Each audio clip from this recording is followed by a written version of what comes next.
Good morning, everybody.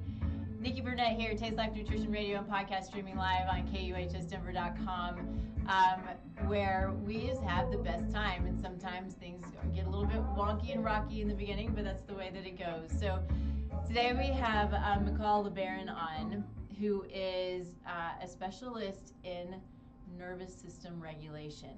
The cool thing is she's also a functional nutritionist. So we went to school together, we've got a lot in common, but due to life, right, and practice and all of the things that are thrown at us as we sort of grow and develop, she now specializes in nervous system regulation.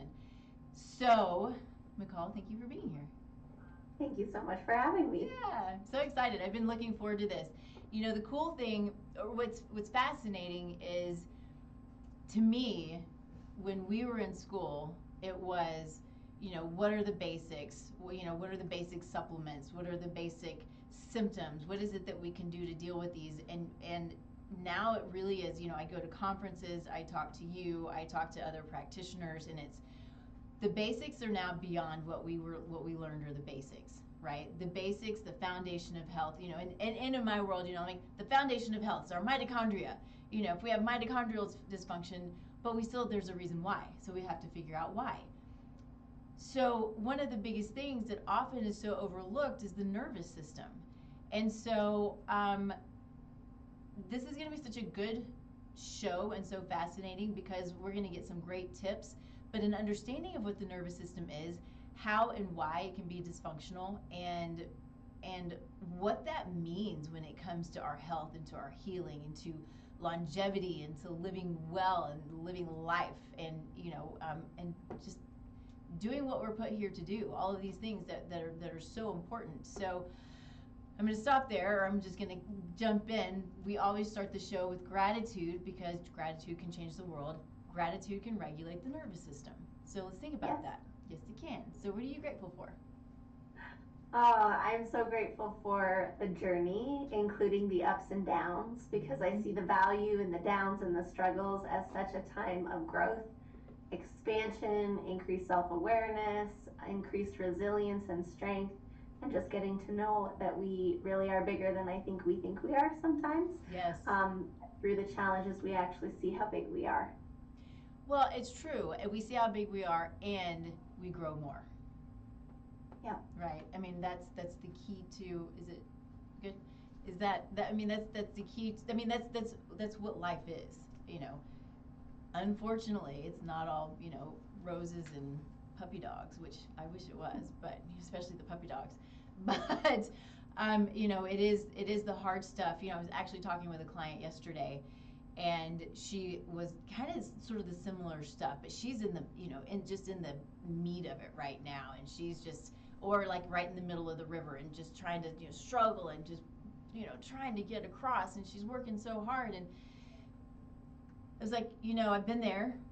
So many of us have been there. You know, so many of us as practitioners have been there, which is how we get to where we are today. And when you go back, when you think back, you're like, okay, I hated it. It sucked, but I do what I do now. I am who I am now because of that. And she's like, yep, I get it, and I agree with you. I just want to be out of it. I know, I get it. So let's start with what I'm grateful for. I'm gonna be a little superficial right now because this is something that I've waited about 52 years for. We bought a new couch in May. Love it. And we get it tomorrow. Oh, yay! I know. So literally been waiting for this couch it's big and it's cozy and it's leather and it's dog friendly and it's you know, my husband and I like to lay on the couch together, and the couch we have now is not a laid together kind of couch. It's just small and uncomfortable, and so I'm just so excited. Like, I have a lot of work to do this weekend, but really what I want to do is cuddle up on the couch with the dogs and my husband. I love it. You gotta do it. So anyway, I'm so excited for it. We've been waiting for this for a really long time. So really, really fun. Anyway, so let's do this. I really want to. You have such an interesting story, and a really tough story, and I think you have probably a lot more story. You probably could fill up the hour with some of your stories, but I want you just to give, however much you want to give about who you are, where you came from, why you do what you do, what motivates you, what excites you. I mean, you can already see in your face, like as soon as we get started, we can see in your face how excited you are. So, yeah, let's start there. Yep, would love to. Yep. So, just what you were saying, it's through our own journeys that I feel like most of us end up doing what we do to help others through similar things. And in my own journey through what was a mystery for a long time, I wasn't well, was going to the regular doctors, was going to alternative, holistic specialists, and was just not getting any answers. And so the regular doctors would test whatever they tested and said, "Oh, you look normal." And it's just like it got so bad I was actually bedridden for years. I certainly was not normal. It was very scary, confusing, traumatizing, and I remember at one point just thinking, gosh, could you just tell me I have leukemia or something? Like, could you just, it doesn't matter how bad it is. I feel like knowing would be better than not knowing. So I want to interrupt just real quick, and I'm sorry, because I think it's important that your story, your labs look normal story, is prevalent. Oh, yes. It's so sad. I hear it all the time. I know you hear it all the time. So I just wanted to jump in there because it's not like, unfortunately, this is a unique story. It's all the time. All the time. I hear it all the time. Yeah. And, come to find out, my journey through functional medicine was like, oh, let's actually learn how to read the labs to see if they're, just because you're not diseased doesn't mean you're not normal, meaning optimal and healthy. And there could be clues of things that aren't diseased yet, but they're causing my symptoms that just don't fit inside a neat little box. And it was interesting to look at the labs and get copies of all my records. And there was actually a genetic disorder that has shown up in my labs ever since I was a baby. And I still wasn't even told it, even though I couldn't have been diagnosed as a baby, because in the US there's no medications for it. So even if I fit that neat little diagnosis box, but I still wasn't even talked to about this because they didn't have any treatment in the US. There's tons of studies in other countries, however, and the holistic community knows very well how to support individuals with this. And so it was just eye-opening to see, well, when they say you're normal, they're running like a handful of tests. They're not running a very comprehensive deep dive panel. And second of all, the stuff that is abnormal, they're not even talking to you about if it doesn't fit what they normally treat. So there's so many reasons why we're told we're normal when we're not. I'm grateful to know that now. Would it be, and so what I'm not trying to do is dig into your life, your private life. Would it be beneficial for you to say what you struggle with? Would it help people, or is that too private? No, I think that's fine. I usually kind of generalize it a little bit because I feel like it hits most people, but through functional medicine, I found out I did have an autoimmune disorder, which made so much sense of everything because I was the mystery, and stuff that should have made me feel better made me feel worse, and no one knew why. And it made a lot of sense once we knew my immune system was attacking my blood vessels, why my symptoms were all over the place, But usually these cases that doctors don't know how to help them, there usually is an autoimmune component. And so I had an autoimmune disease, I had a genetic disorder, and I had like food allergies that were pretty severe. Some caused anaphylactic reactions, and then I did have environmental illness, so I couldn't detox very well due to the genetic things. So I was chock full of heavy metals, and I reacted to environmental, chemicals and scents and car exhaust and perfume and laundry soap, and I reacted to all that stuff for so long. I basically had to live in a bubble to not be sick. Yeah, so today we would call it multiple chemical sensitivity, right? I mean, I don't know, everything has to have some kind of name, but the problem is that we're seeing this all the time. Oh, yes. Right? And it's, I say this a lot, but it's this downward spiral that just keeps going and going and going, that the body just, it's that as you know, I think a lot of us in the functional world say a lot of times, you know, you've got your bucket that only can handle so much, and once it starts to overflow, then everything starts going wonky and haywire. Mm-hmm. Yep, and that was me too. Mm-hmm. I reached that tipping point. My Yep. bucket was overflowing, and Mm-hmm. everything started going haywire, and no one knew why. And Yep. I loved having answers. Like the holistic community gave me answers. Oh, food allergies. Oh, blood sugar issues. Oh, your liver's stressed out. Oh, this is you're not digesting your proteins very well. And so I started addressing all of these things, but that was overwhelming in and of itself. So I spent like a decade and a half managing all these symptoms, and then I was kind of at another breaking point of, I don't like that my entire life is micromanaged just to be well and to manage symptoms, and then I'm still flaring up and I'm still scared about it and I still think something else is wrong and I don't know how long the flare-up's going to last. And that's what really led me to say, okay, I know I've got the basics covered, but we got to go deeper. Clearly I am not fully healthy, and I want to know, first of all, if that's even possible, or if this is just it and I need to accept my lot in life. And if it is possible, how do I do it? It's like food allergies isn't a root cause, it's another symptom. My Exactly. disease is not a root cause, it's just a label and a symptom. Yes. To what's going on. So why is my immune system not working well? I fight the food sensitivity thing all the time, and there are things about food sensitivity testing that I love. We can get some really cool things out of it, but as a first tier, let's go to food sensitivity testing. I'm like, let's not. let's Because what is so important to understand is, so often, if not 95% of the time, we have these food sensitivities. It's not the food, it's our immune system, right? There's something that's pissing it off. Yeah, something's pissing it off. And so we may be able to manage a bit by eliminating some of these foods, but we're eliminating foods that are beneficial. So we still got to keep digging. Yes, totally. And so, when I started researching what don't I know, I don't know, I was led and drawn to nervous system. And it made sense that it's the system that controls every other system in the body.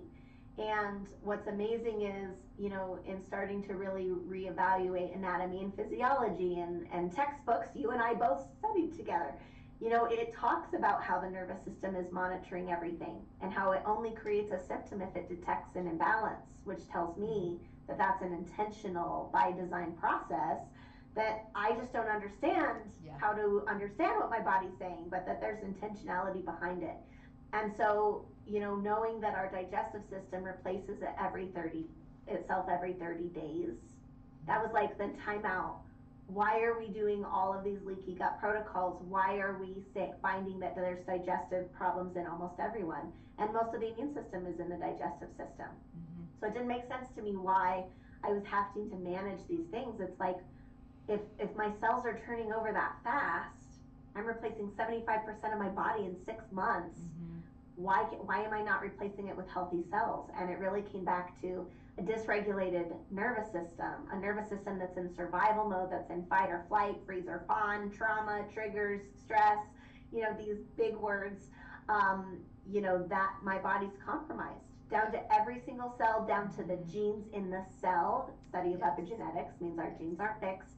And so if I can get my nervous system into the state of being in the parasympathetic, the resting, the digesting, the regenerative hormones, the stem cells, the growth hormones, all of those healthy, signaling molecules, if I can get my body to stay in that state, it will actually be healing and repairing itself 24/7.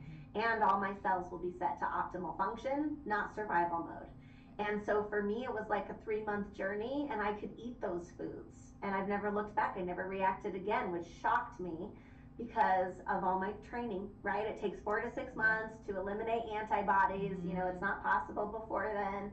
But all my lab tests are normal, no sign of an autoimmune disease, no sign of my genetic disorder that's shown up since I was a baby in every test. And my symptoms are gone. And I don't have to do the restricted diets. I don't have to take a billion supplements. I'm not in the chiropractic office every week.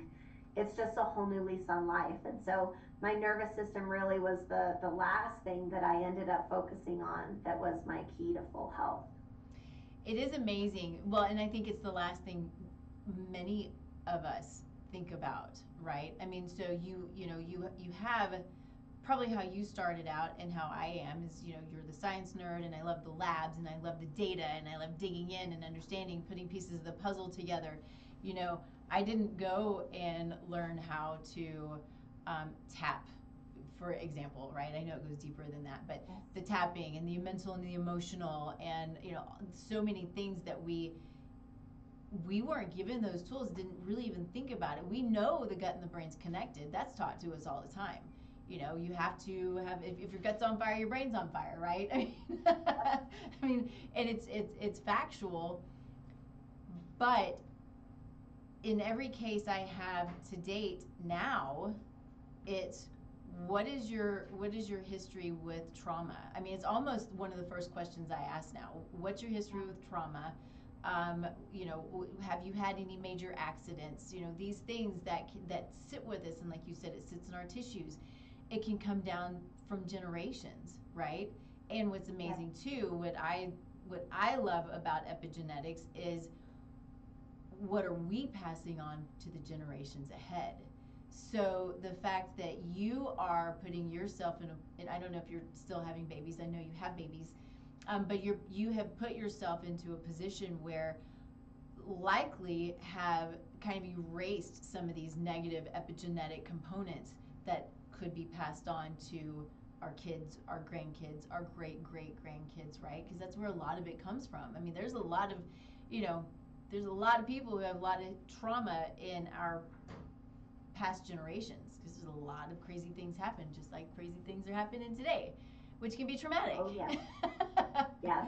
And it's so cool because my mom always told me, I really love her and she's a great inspiration to me. She always said, like, I'm doing my best to do that. I'm doing my best to do better than the generation before. And I hope that if anything, you will just take that on. That it's like we don't all have to be perfect, but if you can just be better than the generation before, we're setting ourselves up, and that's a beautiful ripple effect. Yeah. And I was talking to her this week, and it was so precious because she's like, well, you're learning things now that I'm just learning now too. Like, you're getting it earlier in life, and that's beautiful. But she shared something that she realized that she's like, man, I just would have done this part differently in my life. And I could feel in my entire body and my nervous system a shift just hearing her say, this is what I would have done different. It's like it brought truth and awareness and relief and clarity to those parts of my upbringing that even as she's healing to this day, it's like still creating those ripple effect changes in me and in my daughter and hopefully in generations to come. So I love that you brought that up. Well, it's for me, in my perspective of epigenetics, we can give the scientific definition. Our epigenome regulates our genome. Like you said, our genes aren't who we are. It's our epigenome that regulates that, which is lifestyle. It's diet, stress, exercise, sleep. It's the toxicants in the environment. It's all of these things that we have an amazing amount of control over. And for me, what that means is this is like the epitome of free will. God gave us free will, and that's what epigenetics is. It's free will. We make choices in large part about a lot of these things. And I love that. It can be really hard for a lot of people, I think, to take on, including me, right? It creates accountability. It creates, you make the choices, right or wrong or indifferent. Sometimes we don't know what's right or wrong, but it is up to me. And I would much rather it be up to me than up to somebody else who doesn't know me, which is a lot of what we're dealing with today. But it's up to me. And I think it's beautiful. I think it's fascinating. And so, anyway, I don't know where I was going with that, except I get excited about it. Uh-oh, I lost hold on, lost your audio. Hey, Henry, is it me? No, it's her. Are we back? Oh, there we go. Okay, back. Okay, good. Okay. I was just saying I love what you're sharing, and I think in our school, which was a little bit more holistic, It's cool that we were introduced to people like Bruce Lipton that Yeah. has studied, how our beliefs and our perceptions are communicated into through our nervous system to every single cell. And, he observed cells in petri dishes that were in survival mode, placed in a dish with poison. How did it respond? Could it even receive food that it was given? No, it starved itself to death, versus cells that were in, love mode or creation mode or safety, right? That were in health mode, receiving nourishment and regenerating. And even though it was placed in a petri dish with poison, it was still able to survive. It was able to detox. It was able to put strong barriers up against, the poison. It was able to eat and receive the nourishment to maintain its strength. And it's just amazing, like at the cellular level, this is happening. It's happening on a system level, on an organ level, on a psyche level. So I love it. And yes, I would way rather be the one in control in the driver's seat of my life than be a victim and helpless and powerless to my illnesses, which is the narrative of society. I was told, even in holistic medicine, even in our training in functional medicine, that autoimmune disease is forever, and the best you can do is manage it. Allergies are forever, the best you can do is manage it, or even if we get them to go away, they'll be on again, off again foods, because eventually it'll trigger all the antibodies again, and you'll have to cut that food out for another 6 months, and then try again after you heal your gut and after you do NAET and all these other like woo-woo things to calm down your immune system, blah blah blah. And you take turmeric and quercetin and whatever nettle leaf, it's like you do all these things to make your immune system behave. And it's just so beautiful that it's become so much more simple of how am I treating myself in this moment, and where am I at in my nervous system, and what simple choices can I make to support myself in being at peace and to make a healthy choice in this situation. Yeah. So let's dig into the meat of nervous system and what, or nervous system regulation, and what you're doing, how you do it. Because to date, you're not practicing really functional medicine, functional nutrition at all, are you? It's all nervous system. Very rare, no. Yeah. And in the nervous system work, we don't really have to bring that in, although we still can if somebody needs, but usually if they're doing the nervous system work, it is solely that, which is also mind-blowing to me from my background. So I'm like, this shouldn't be working, and it is. Yeah. Cool. So I don't know what question to ask yet. I want you just to kind of start and go from there. Yeah. Yep. Well, I love one thing you said. It really stood out to me that a few minutes ago you said something like, sometimes we don't even know what choices we're making. And I really think that is a good starting point for what we want to look at. And, I tell people, look, we are in control of our nervous system. We are either consciously in control and we know what we're doing to be dysregulated, or we're just unconsciously in control. We don't even know what we don't know. We don't know what we're doing to stay dysregulated and what things are triggering it. It's a complete unknown. And so really it's that same nerdy part of me that says, well, we got to dig in and figure that out for each individual. What are those unconscious hidden triggers that are keeping someone dysregulated? And a huge focus that we talk about is we're really learning to become aware of all the places we make unhealthy, unsupportive choices. And usually we know the big stuff. I know to pay my mortgage. I know to do the big stuff, but that's a handful of things. But there's hundreds of choices that we make every day that we're just on autopilot. We're just powering through. We're just going through the motions. We're just doing everything we think we should. We're people pleasing. We're bringing in all of those shadow aspects, those patterns and habits that we've learned of how to survive and how to be socially acceptable and how to keep, be a perfectionist. And on and on it goes. And so really the key of nervous system regulation is becoming aware of the patterns and habits we operate in that are from survival mode. So it's more like learning the nature of survival mode and learning the nature of creation mode or love mode or peace mode, however you want to look at it. Being in a regulated state where you're fully present, you are in a whole brain state, you're in a state of coherence. These are all concepts maybe some of us have learned. And so from that regulated place, we see and perceive life very differently. And our brain also allows us to think of so many more creative ideas or solutions or responses than when we're just in that reflex survival mode. And when we're coming from fear, which happens in a survival state, it's like we're using instincts, but those instincts aren't really aligned on our values and on a big picture. It's very much like tunnel vision, which is an actual, we literally get tunnel vision, fight or flight, metaphorically as well as physically. And so but how do we build that awareness, I think is your main question, is like, how do you go about this?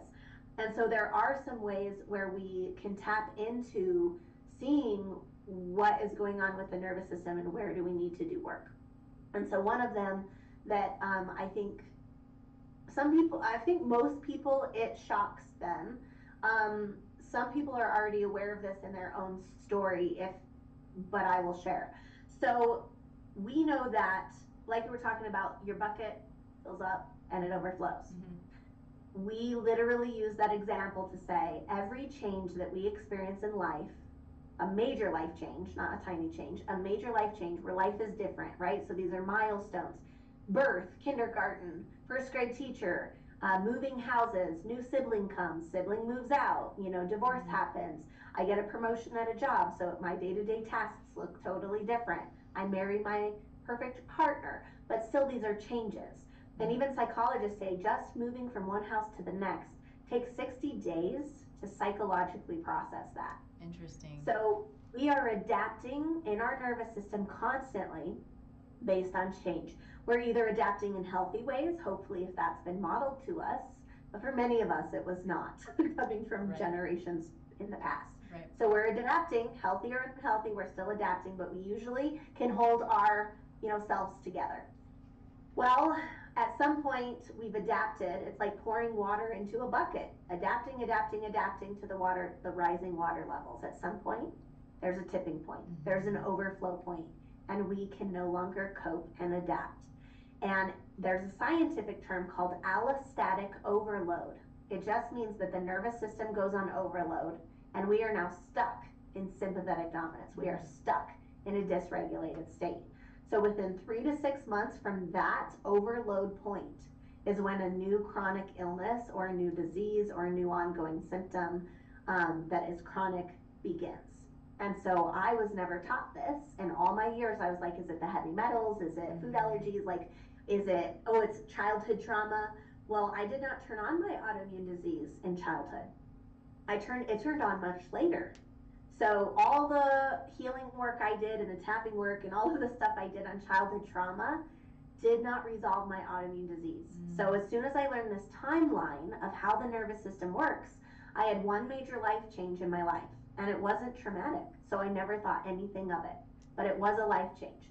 I was in a musical in another town, so I had a whole community. I was with these people. I built very deep relationships with them for months on end, and then the musical ended. And so I didn't see them anymore. I didn't do that in my life. I was back in my hometown, and it was within 3 months I was bedridden from a full-blown autoimmune disease. Wow. That was just the straw that broke the camel's back, but it was my tipping point. My bucket, my cup was full, and it had overflowed. And so doing deeper work, it's like, why would that overwhelm my nervous system? I was able to really dive into some more unconscious, what were the perceptions at the time that were perceived as stressful? Because if it wasn't perceived as stressful, it wouldn't have added liquid in my jar, And so I really started looking at how I attached such a sense of belonging in that community, in that part of my life. I loved it. I felt like I was just free to be myself. I felt like they were like-minded with their value systems, that we all shared. Biblical value systems. And so at that time of my life, I'm like, I'm not like the weird one. Like, I found my community, I found where I fit, And so when that ended, I had no idea that what my body did was say, I'm losing my sense of belonging. And so it really does go very deep into our unconscious way that we're viewing life, but our body is only going to respond consistent to how we're viewing life. But once we know that, and we know how to interpret every signal the body says, that If I'm attacking my blood vessels, it's a sense of worth and belonging. Whereas if I have, digestive issues, a lot of it is I can't digest what's happening in life. This is not okay with me. I don't know how to process this. Whereas if it's issues with the ovaries like PCOS, oftentimes in the brain, the parts of the brain that show lesions are the parts related to losses, like grieving, losses, these kinds of things. And so it's very interesting how, based on brain studies and brain scans and CT scans, we can actually see from the brain real lesions on the brain that correspond to the parts of body that get sick. And we know what kinds of stressors the brain is trying to resolve through all of that. So it's like these aren't separate systems, they're all one system. And when we experience something that's stressful, it actually affects our psyche, like our brain, our organ, all at the same time. The lesion shows up on the brain at the same time that the cellular changes take place in the body. So I think a huge part is we have to stop separating mental health from physical. It's all the same. As you were talking, gut and brain are connected. So we're looking at people with bipolar, but if they're ignoring their digestive systems and their physical well-being, like, they can't heal. Right. So I think just it's the education of knowing how all this was working that all of a sudden there was clarity, and then the path to healing that became clear. So part of me regulating my nervous system was working on belonging to myself. I love Brene Brown. She talks a lot in her books, I can people please everyone else, but if I don't belong to myself, then what do I have at the end of the day? Like, I've got to belong to me. I've got to be right with me. I've got to be confident within myself. I've got to be true to myself at the end of the day. And so it was very much going into these interpersonal or deeper, what is my relationship to myself? How do I treat myself every day? Am I treating myself like slave labor? Which is like, perform, go, do this, do that. You're not doing good enough. You could have done better. I'm constantly criticizing you. Like that, those are all signals going to my nervous system every single day, hundreds of signals. What signals am I sending? And when we slow down, take some breaths throughout the day, check in, begin to feel our feelings, begin to ask ourselves the tough questions, we start that self-awareness journey to be able to catch, no, I'm really bothered about what just happened yesterday, and it's actually running in the background. But if I can stop and meet myself in that moment and have that conversation with myself and parent myself and talk it out, feel it, cry it, whatever, throw a fit about it, and then ask myself, how can I support myself now? That's where I gain the power back, and I can start making healthy choices that really honor me and honor my values and honor my feelings as a human. So I think it's important, and this is such a small part of what you just said, but I think it's a thing that we all do, and often it's unconscious, is the negative self-talk and the negative beat up, and I'm stupid and I did this wrong. I experienced this so much with my sweet mom, who just always did that, and I would always tell her, you have to stop this. I do it too. I don't do it the way I used to. I was aware of what she did, made me aware of myself. So it's everything is a practice. But I mean, until the day she passed, well, sort of. This is what she did, and it just broke my heart that because she was the sweetest person, the most God-fearing, amazing woman who brought people to Christ. She just did all of these really great things, but she was never good enough, and it broke my heart. And I just kept thinking, well, how is it that you can have this reel of negativity that just continues on and on? I can only assume it was, something that went on in the family and in her past and probably in generations before her. But, she lacked the awareness. She just did it. And I would tell her about it, and she's just like, oh, whatever, but I think we know now how damaging it is, which is why I tried to mitigate that for myself and then for my clients and anybody who I come in contact with, that if this is a thing, then it's a symptom, right? Essentially, it's a symptom. So we need to do something about that, because it will perpetuate and it can get ugly. Yes. Mm-hmm. And most of the time it is unconscious. I think everyone has this because we all do have that survival part of the mind. Mm-hmm. So that's where it comes from, actually. But it's like, when we really pause and we can look at, we think, oh, it doesn't matter, I'll, brush my teeth tomorrow, or it doesn't matter, nobody's here, I won't stop at the stop sign, or it doesn't matter, I won't wash my water bottle out, it's just my germs and it's just water, no problem. These are all little things that I was habitually doing that I did not realize were reinforcing signals that I wasn't important, I don't matter, I'm not trustworthy, I won't take care of myself, I'm not supported, I'm not a priority in my life. I don't know if I already said that, but these are the themes, yeah. right? Yeah. And that those are the unconscious messages. And I think especially for believers, it's like you said, oh, she brought so many people to Christ. Okay, but is that Christ's dialogue? Is that what Christ would say about you right now? Or are we listening to a different voice? And so whether you're a believer or not, it all works the same way within you, but it's just so good to think about, would I tell my daughter the kinds of things I say about myself? Would I tell my best friend? And so this is a simple tool that we can actually start using to self-reflect and look in the mirror. If I did this to someone else, what would I think about that? And then usually it's like, oh my God, that would be so abusive and that would be so toxic and horrible. I would never say that to anybody else, but we say it to yourself. So really, and I share this a lot, and when my daughter was 5, she kind of picks up on things, and I asked her one time, so Rainey, I'm curious, how do you be a healthy person? And what she said was so brilliant, and I was like, oh my God, that's literally everything I teach, boiled down into just the most simplest phrase. At 5 years old, she said, Mom, you do the right thing so you're proud of yourself. And wherever I am doing what I know within me is right within me, doing my best, but not to get someone else's approval, or not because I think I should, or not because I'm an idiot and why can't I get this right?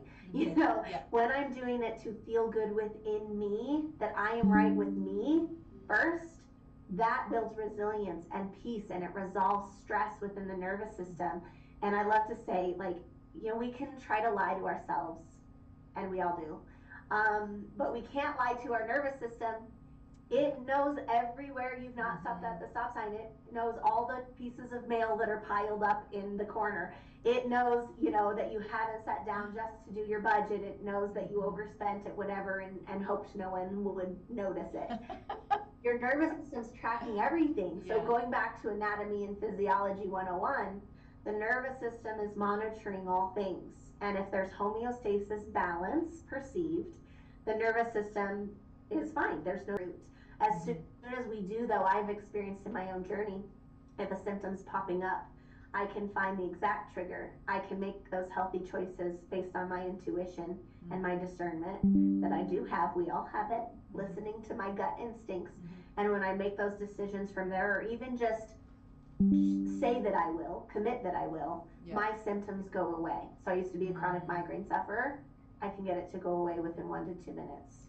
That is amazing empowerment. So when's the last time you had a migraine?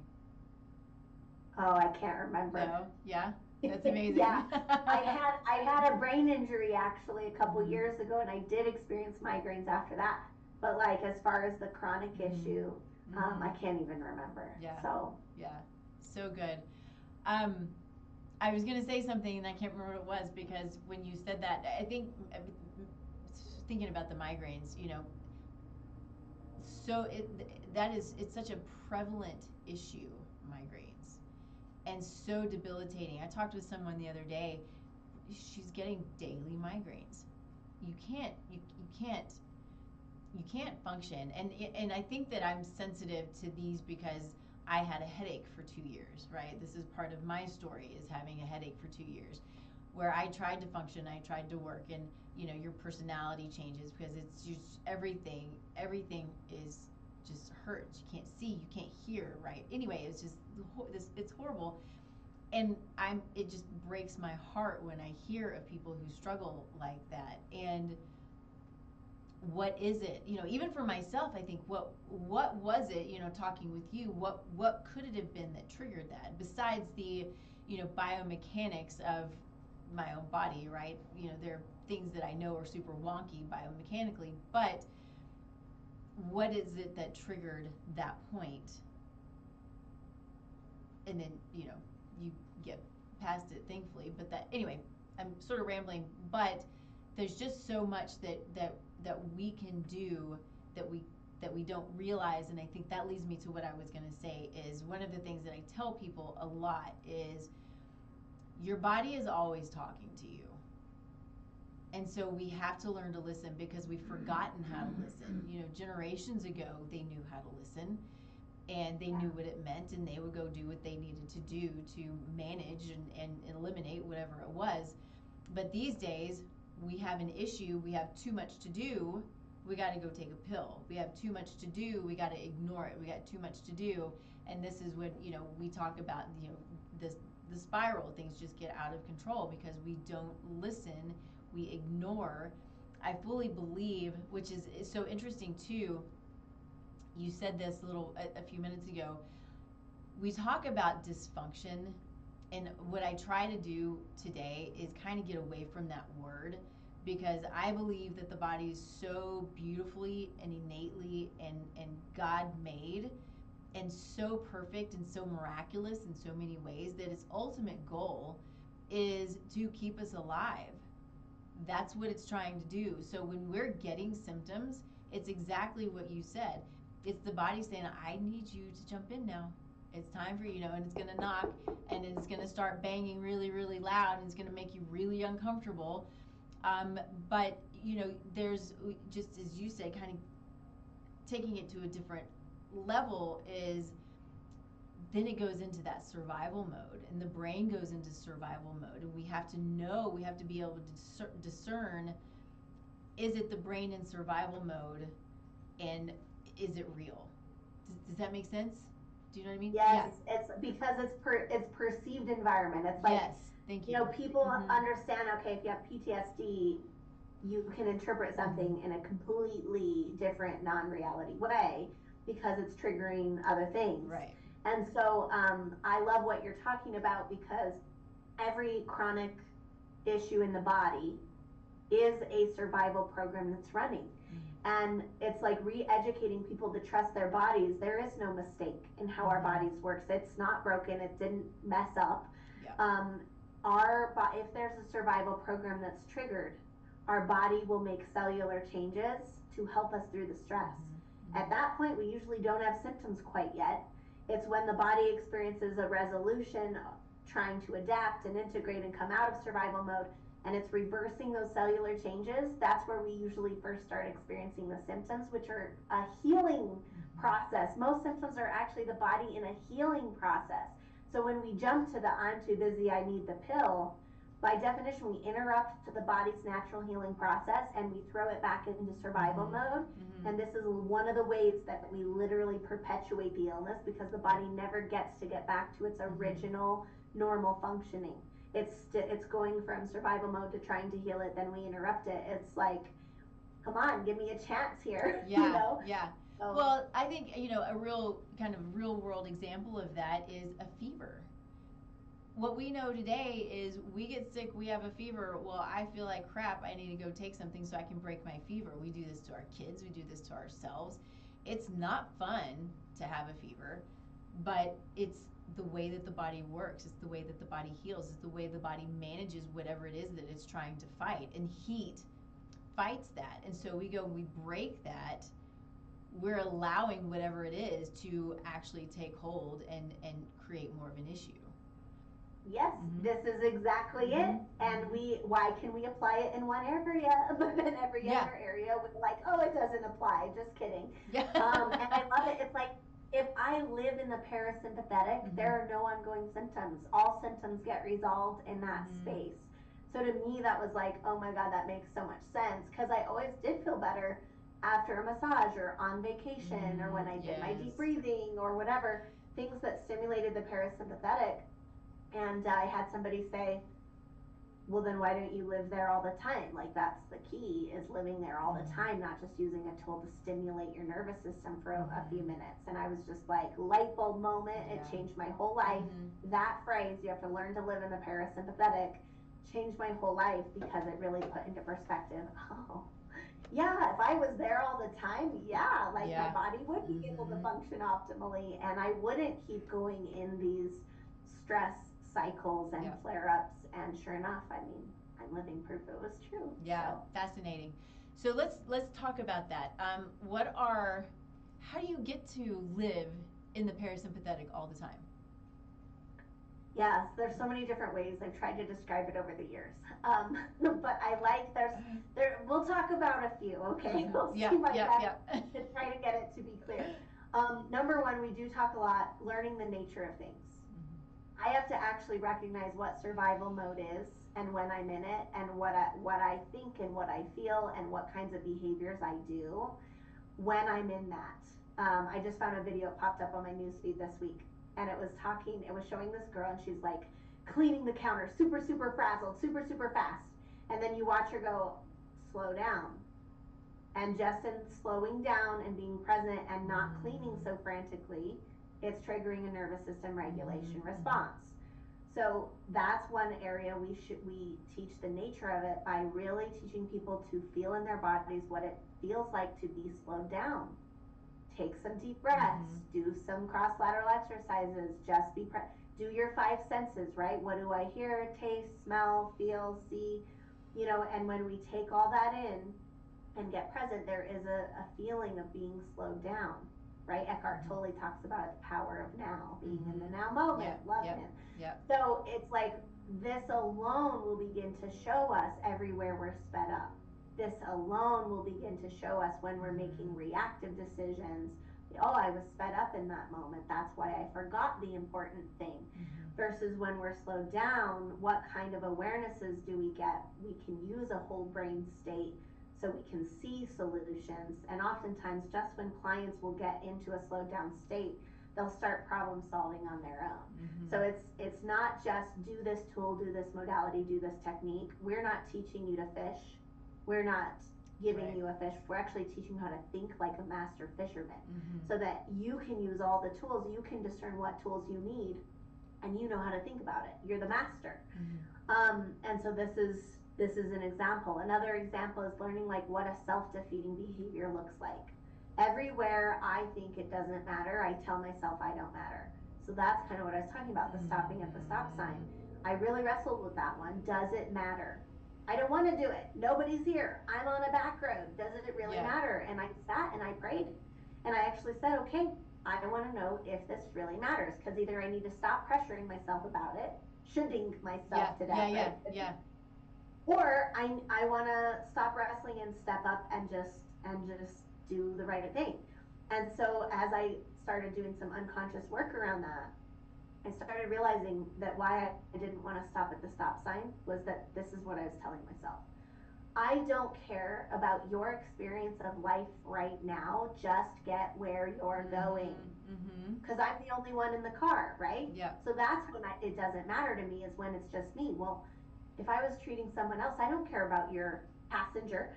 I don't care about your decision right now. I'm going to blow through this stop sign. We're just on a back road. I don't care if it makes you anxious or, feel unsafe with me. Nothing matters right now. What matters is when you arrive at your destination, and then it matters because other people's there. Right. Other people are there. So this is like when you zoom in and you know the nature of these sped up survival mode, autopilot things, you gain so much awareness. So how do we do that? Slowing down. We start being honest about our feelings. We start looking at using our gut instincts. Like I would start asking myself, if a business deal went bad, all right, when did I know? I ignored my intuition somewhere. Where did my intuition speak to me? And in the beginning, it was like, it was just the subtle thought. Oh, I hope this works out. And I ignored it. But because I went back and I really looked and I paused and I evaluated, this business deal went bad. Where did my intuition tell me that? Oh my gosh, I knew when I started wondering, I hope this works out. And I ignored it because I was too sped up to push through it. So when we start seeing everything in our life is a mirror to how we're relating to ourselves, then it's our greatest teacher, and our body's our greatest teacher. If I flare up, that's the first thing I do. When did the symptoms start? What triggered me around that time? Oh, there it is. What feelings did I not want to feel? And I sit and feel them for a minute. And then I start asking myself, all right, what is in the highest good for everyone involved here? What healthy choices can I make? And there's usually 1 to 2 things I can do to help me be at peace. Oh, I need to call my mentor. Oh, I need to, whatever. Take myself out for a hike. I just need to feel my feelings. Or, oh, I need to set a boundary. We have that information inside. The Bible even says it's not across the ocean. It's not on the top of the mountain. It's near and dear to you. It's written on the tablets of your heart. When we slow down and we tap into that and we listen, Holy Spirit's always talking. Am I listening? Our nervous system's always talking. Are we listening? So when we listen and we trust ourselves in that inner voice of wisdom and integrity, it's like we start solving our own problems. So I think it's like that slowing down, connecting, feeling, asking myself, okay, what healthy choice can I make so that I feel I'm at peace with myself?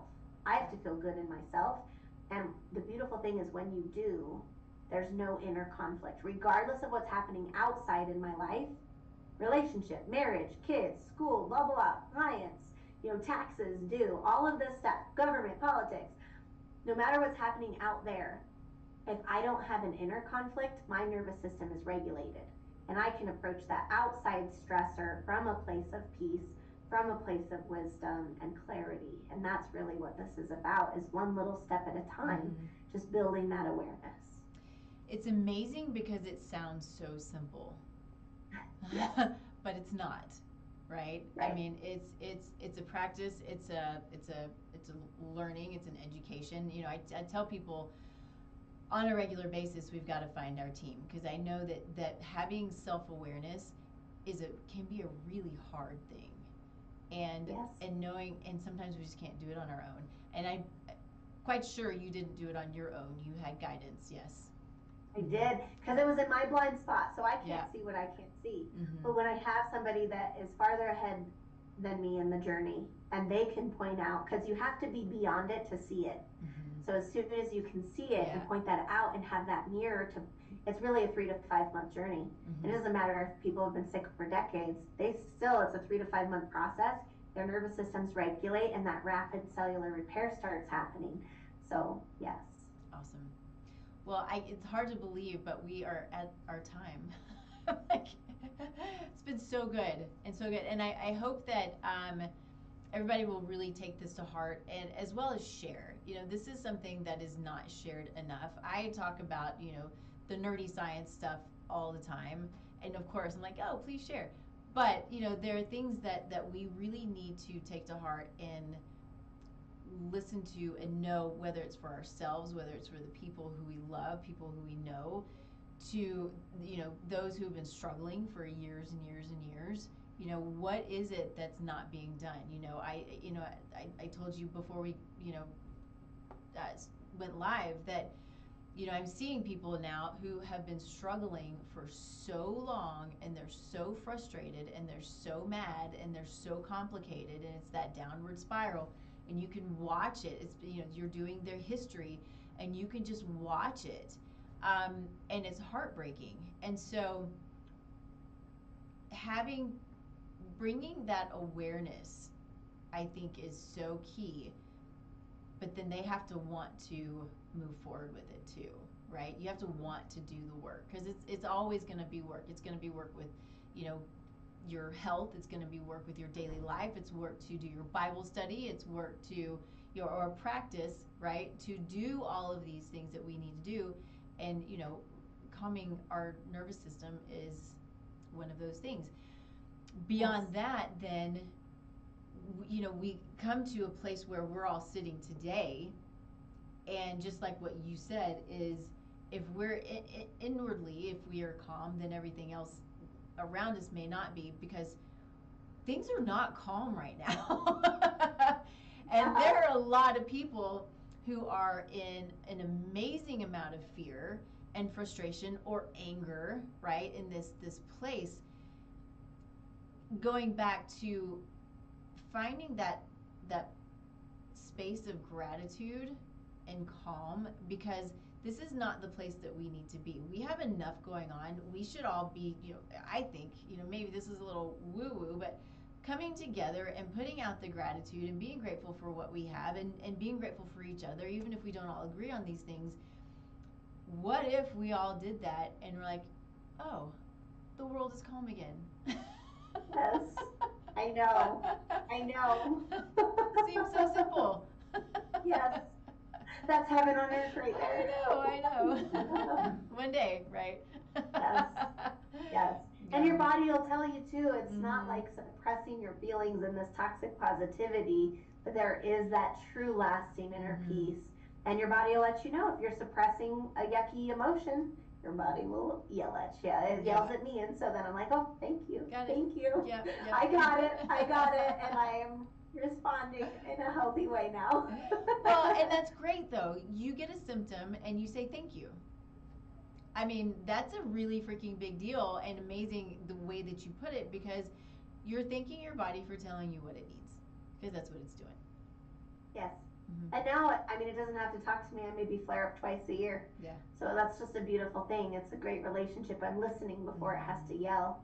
So thank you so much for this. Yeah. I appreciate this opportunity to share, and I'm sending everyone love. Absolutely. Thank you. Thank you. So everybody needs to know where to find you.